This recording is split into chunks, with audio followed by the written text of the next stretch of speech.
What's up, guys? LQ here with the LQ Review. Thank you so much for joining me here at my YouTube channel.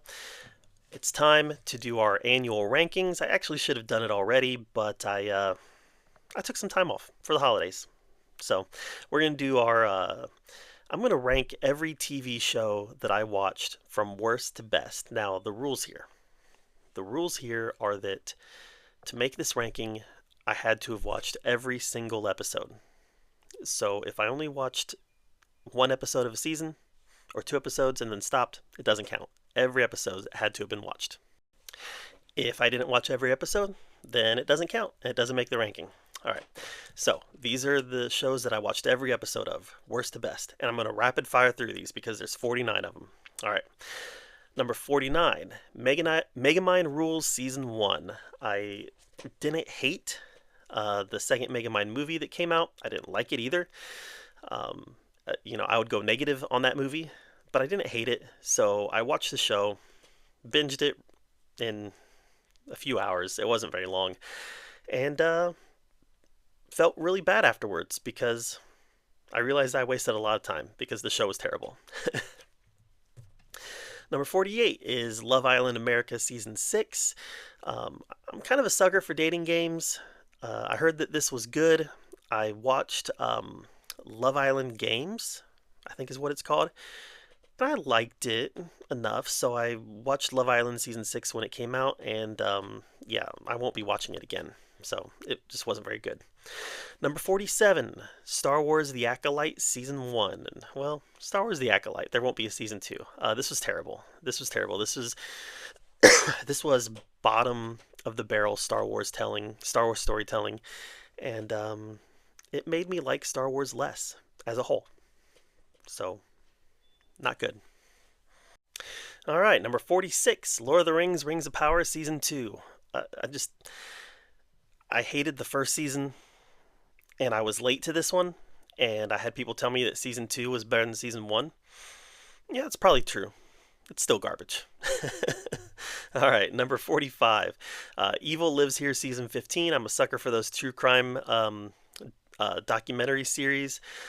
This one, I watched the whole thing. It was more of the same.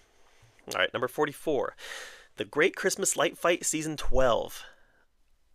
I've been a fan of this series ever since they went to Clifton Mill. Clifton Mill is in my town. I go there every year. Big fan of that place. So I've liked this show. The more it's on, the more it's like, yeah, they're not switching things up much. It's pretty much the same formula every single episode, and it's getting a little boring. Which is saying a lot for a show that's only on once a year for 5 or 6 episodes.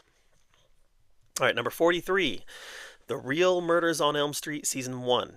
Another true crime series. I was really drawn in because of the title, and it was pretty generic as these shows go. Number 42, Echo Season 1. Yeah, there wasn't. Obviously I'm a big Marvel fan. If you've been around this channel for a while, you know that. And there wasn't much to like here. I didn't really care for this series at all. The Daredevil cameo was cool for the 3 seconds he was there. Kingpin, I thought that they did the same thing they did to Kingpin and Hawkeye. They made him less of a threat, which I think is the wrong way to go. So, didn't really like Echo Season 1. Number 41, Hell's Kitchen Season 22. Big fan of Gordon Ramsay. Been watching his shows for a long time.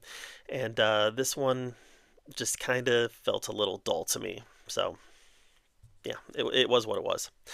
All right, number 40, The Walking Dead Daryl Dixon Season 2, The Book of Carol.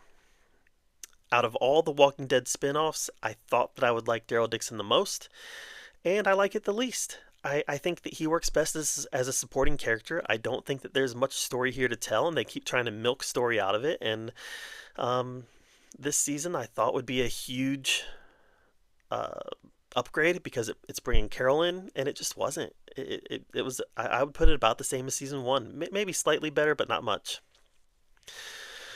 Number 39, The Harry Potter Wizarding World of Baking Season 1.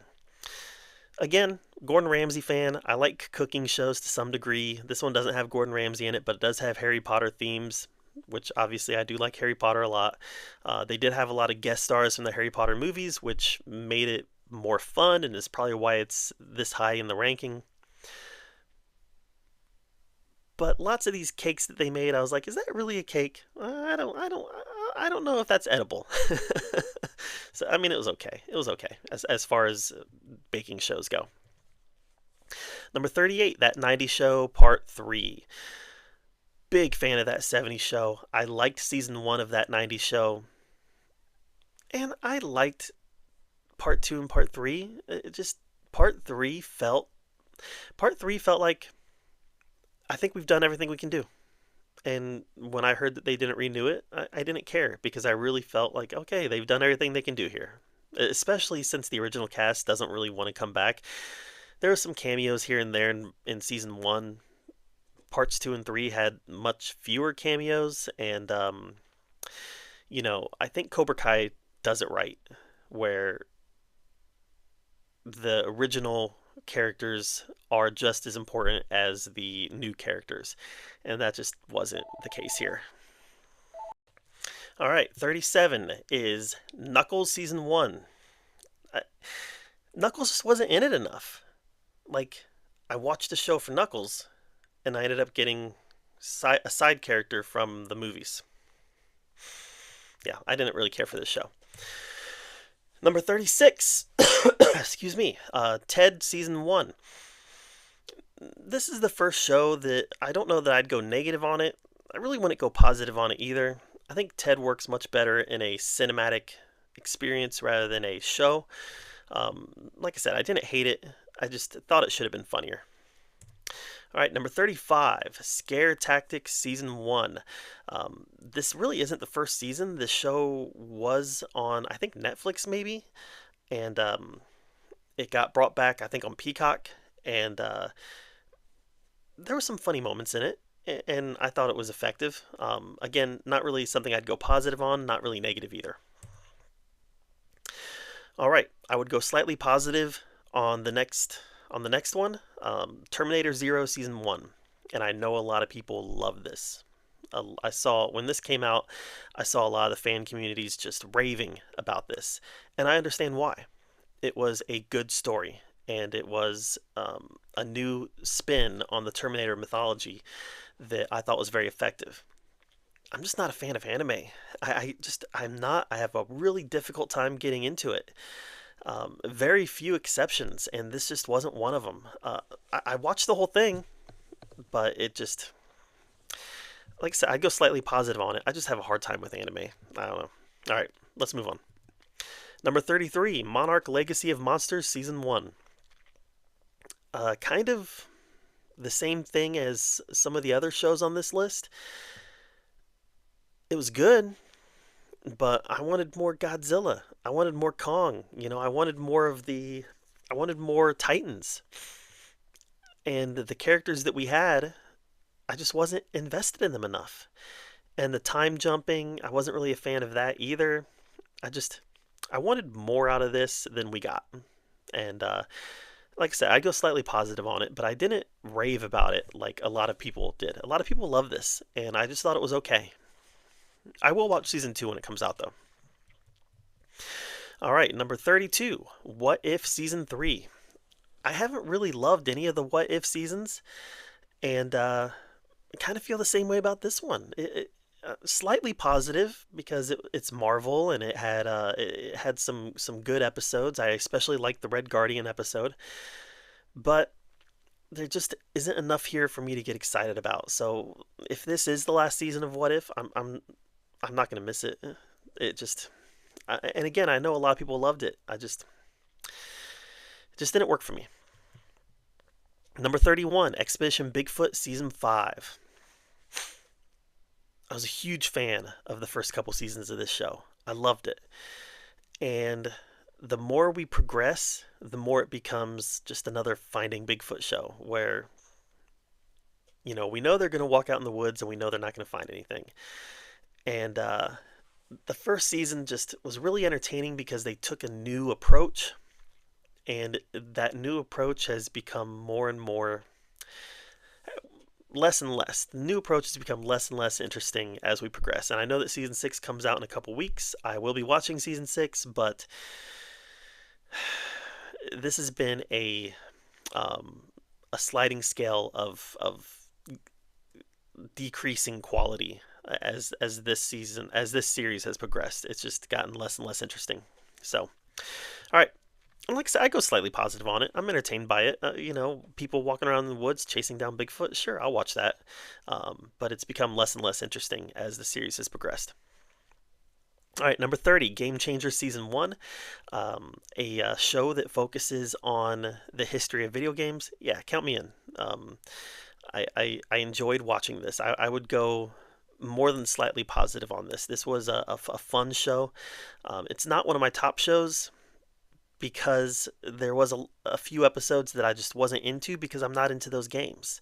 The World of Warcraft, I never liked World of Warcraft, so that was an episode that I really didn't connect with.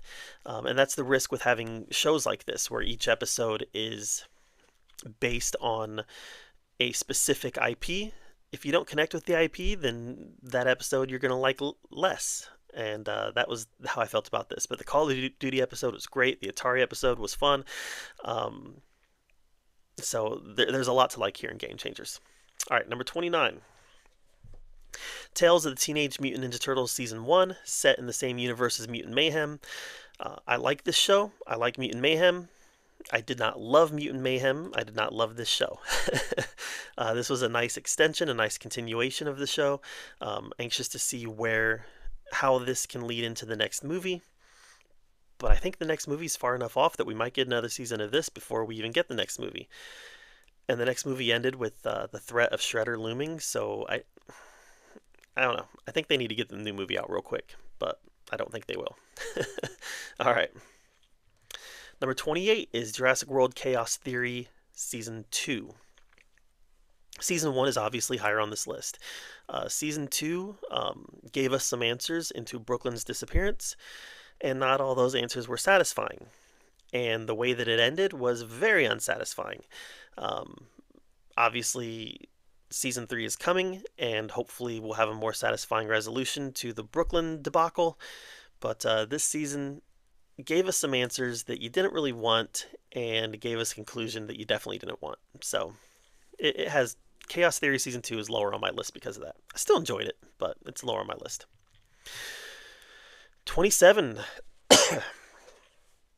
Masters of the Universe Revolution. Alright, as a lifelong Masters of the Universe fan, I did not like Revelation. Part 2 was a lot better than Part 1, but overall, I did not like it.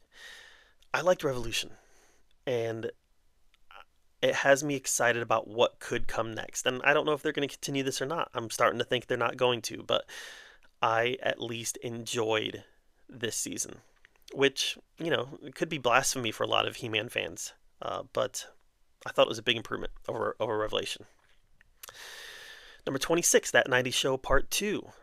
Whereas Part 3 had me questioning, why is this still on the air? There's nothing left to do here. Part 2, I was still thinking, okay, there's still story to be told here. There's still cameos to be made. There's still fun to be had. That fun pretty much died out in Part 3, but Part 2, I still had that optimism. And that's why it's this high on the list. All right, number 25 is a season that's still going.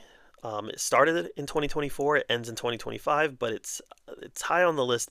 This high on the list because I'm liking this take, and it's Hell's Kitchen Season 23, Head Chefs Only. I'm enjoying this cast of characters more than I've enjoyed a cast of characters in any recent season of Hell's Kitchen, and that's why it's rated so high. Egypt's my man. I hope he wins. Rooting for you, Egypt. But I'm enjoying this season, so it's this high on this list. Number 24, Agatha All Along Season 1. Another one that people raved about that I just didn't get it. It's in the positive section of this list. I would go positive on Agatha All Along. But I didn't have the same excitement as a lot of you did. I just liked it. I didn't love it at all. There's too much in it that just made me roll my eyes. There's too much of it that was cringy. And there's too much of it that felt too separate from the MCU. Like, there's no way this takes place in the same world as Iron Man 1. There's no way. And that's kind of how I still feel about it. Is that it was entertaining as a standalone, but the fact that this is in the MCU kind of bothers me. All right, that's number 24. Number 23 is Expedition X Season 7. This was the last season with Jessica Chobot in it. And, I'm a big fan of anything with Josh Gates. And, he's not in Expedition X much. In this season, it was mostly Phil and Jessica. And I enjoy their little excursions they go on. There's fun stories to be told surrounding the mythology in America and other parts of the world. And I think they do a good job of exploring that mythology. So it's fun. It's fun. Number 22, Expedition Files Season 1. This one just got over. This is another Josh Gates show, and each episode focuses on 3 stories that have to do with the modern mythology in the world. Things like the Zodiac Killer and, things like that. What I like about Expedition Files is every episode I learn something new. And that's why I watch these shows, and that's why I'm so fascinated with Josh Gates' programming, is because even if it's something that I'm familiar with, I usually learn something. And I definitely learned some stuff in Expedition Files Season 1. It's not as good as Expedition Unknown, but it's not that type of show. It's not an adventure show. It's more of a documentary show. All right, number 21, Jurassic World Chaos Theory Season 1.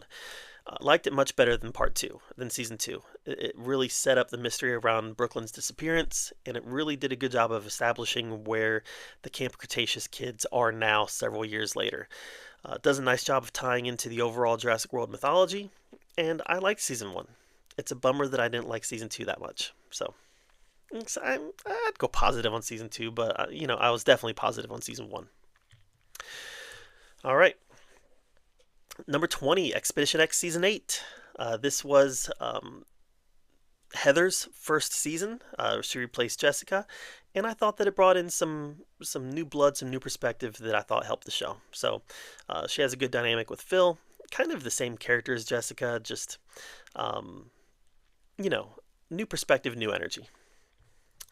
Number 19, Gordon Ramsay's Uncharted Season 4. Again, big Gordon Ramsay fan, and I definitely enjoy seeing him go to different locations, learning about the food in those locations, different locations in the world, and having a cook-off against a chef from that location. What I like about it is he doesn't always win, right? Sometimes the other chef is the better chef in that region, and that's fascinating to me. All right. Number 18, Expedition Unknown Season 13.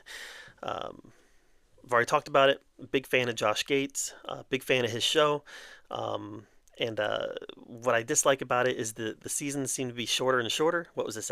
Season 13, I think, was 5 episodes long. Yeah. Big fan of him, though. Love his episodes. Love the adventures that he goes on. And definitely like the show. Number 17, Survivor 46. I've been a critic of Survivor ever since season 40. I feel like it's lost some of its magic. And I think 46 did a pretty decent job of getting some of that magic back. It's still not the same, but it was a step in the right direction that continued on to Survivor 47, which is higher on this list. So 46, I think, was a nice step in the right direction for Survivor. All right, number 16, The Walking Dead, The Ones Who Live Season 1. I like this show. I liked seeing Rick and Michonne back. I wish it would have been better. I liked it. I did, obviously. It's, fairly high up on my list. But I do wish it would have been better. It just kind of ended when it was... They came to a resolution very quickly. And when they got back to the Commonwealth, it just kind of ended.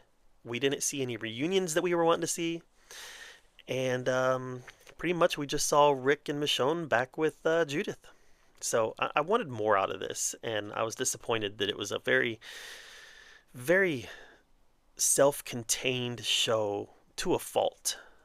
I think it was important that it was self-contained to some degree, but even towards the end, it was self-contained to a fault. All right, number 15, Expedition Unknown season 14. Again, love Josh Gates, love his all of his shows. This last season of Expedition Unknown, I really enjoyed it quite a bit. So, especially enjoyed the episode about the train robbery gang. Um, Big history buff, and I definitely enjoyed that. Oh, and the Santa Claus episode. The Santa Claus episode. I made my wife watch that one with me. It was a lot of fun, and it was an episode where there was resolution, where he did find the bones of Santa Claus. So that was really cool. All right, number 14. This is one that's probably a lot lower on my list than it is a lot of other people's, but that doesn't mean that I didn't like it because I would definitely go positive on this, and that's The Boys season 4. I like The Boys a lot. Um, Obviously, it's very high on my list at number 14. I feel like it's kind of running out of gas though. I feel like the any kind of commentary has already been shared. You know, any type of social commentary has already been established, and now it's just kind of become this show that's trying to one up itself. It's trying to shock us even more and shock us even more and shock us even more. And that's as it's becoming that, I'm getting less and less interested. Um,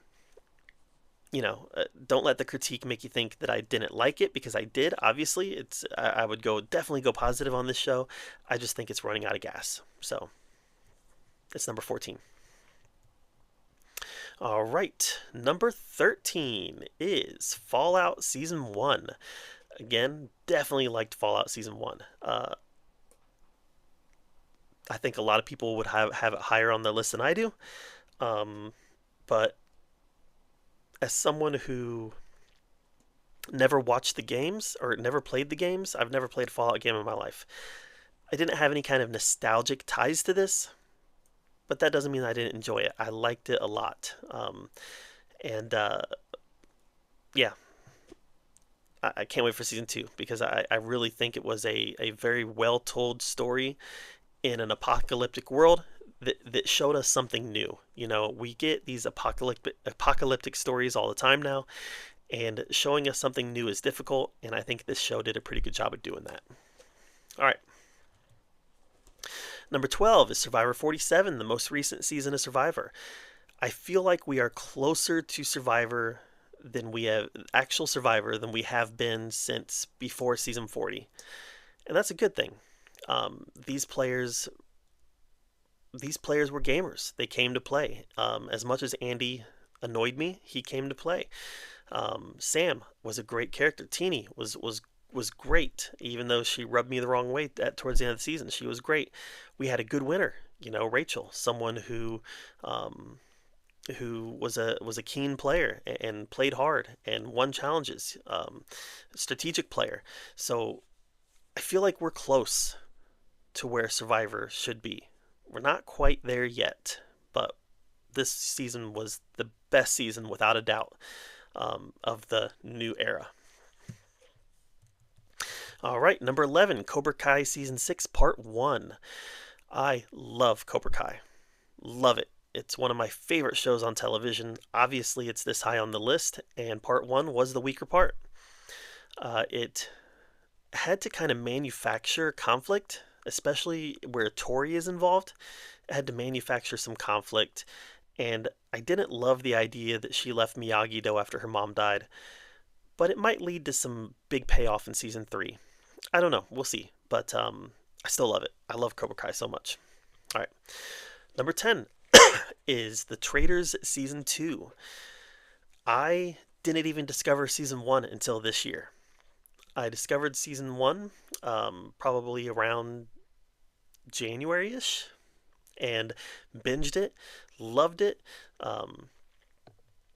And started watching Season 2 pretty much immediately after that. And loved seeing Parvati in it, and loved seeing some other familiar faces, and Alan Cumming is hilarious, and I can't wait for season 3. So season 2 of The Traitors, the whole gameplay aspect of this game, I think it could create a very long running TV show here. So I loved it. Season 2 was great. All right, number 9. Number 9 is Deal or No Deal Island Season 1. I've been singing the praises for this show since it first came out. It has the same spirit of Survivor while being something completely new and something completely different. Love seeing Boston Rob back, but this show was bigger than Boston Rob, and it was so much fun to watch. And season 2, episode 1 just came out. I loved it. So I can't say enough about Deal or No Deal Island. I think it's a phenomenal, phenomenal reality show. Number 8 is a show that's still going on, but it came out in 2024, and it only took me a couple episodes to realize, yeah, I love this show, and that's Star Wars Skeleton Crew. It captures that sense of adventure that you want in Star Wars, the sense of fun and adventure. Feels like one of those old Amblin movies. Uh, you know, the plot is centered around kids, but there's still danger, there's still excitement, there's still adventure. I know it's not done yet, and maybe they don't stick the landing, but so far I love Skeleton Crew. So this could go up or down in the ranking depending on how it ends, but man, I love it. Which is crazy because I haven't liked much that Disney has done with Star Wars at all. All right. Number 7 is Reacher Season 2. I thought it was a step down from Season 1. Not quite as good, but still very good television. Great action, a great character, great supporting cast, and can't wait for Season 3. All right. Number 6 is Tulsa King Season 2.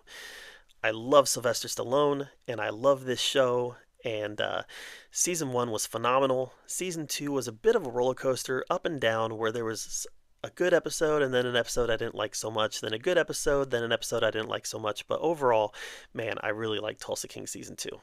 So just the strength of the characters is really what puts it this high.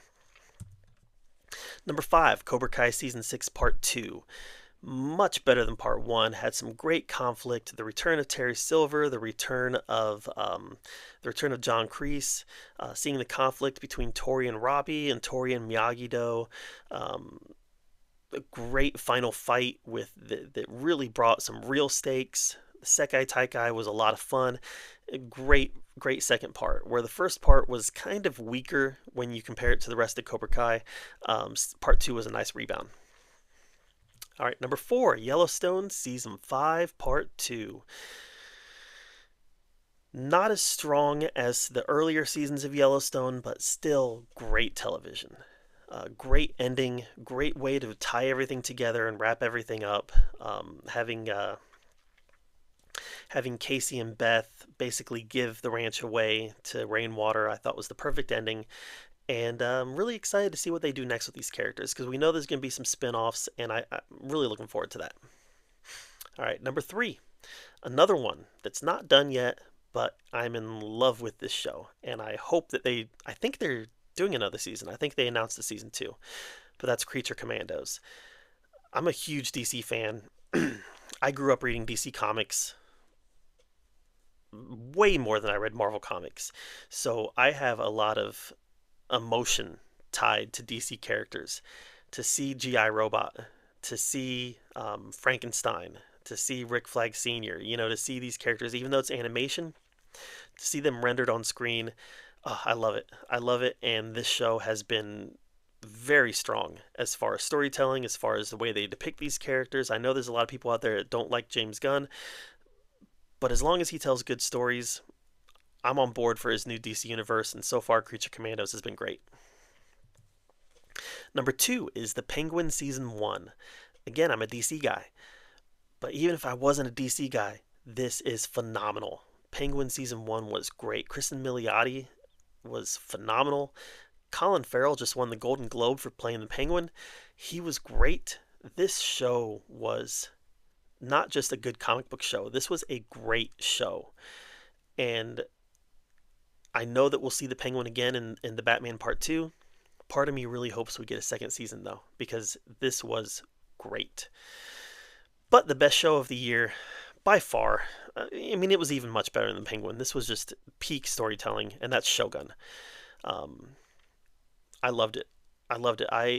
could not wait for the new episode to come out so I could watch it, because I was hooked, I was riveted, it made me feel emotions, happy, sadness, or I was horrified at times, I was inspired at times. This was peak storytelling. I can't believe that Disney pulled off something that is this level of good, because Disney hasn't been great lately. But Shogun, man, it was next level good, and it cleaned up at the Golden Globes, it cleaned up at the Emmys, and there's a strong reason why, because it was phenomenal.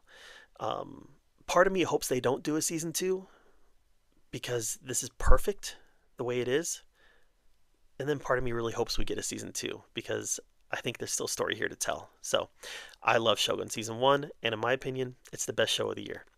All right, guys, what were your favorite shows of 2024? Let me know in the comments down below. What did you think of my ranking? If there's something that you think I ranked too high or too low, let me know. We can talk about it. As long as we have a respectful dialect, I think it's all good. Or a respectful dialogue, not dialect. As long as we have a respectful dialogue, it's all good. All right, guys. Thanks for watching, and until next time, we'll see you later.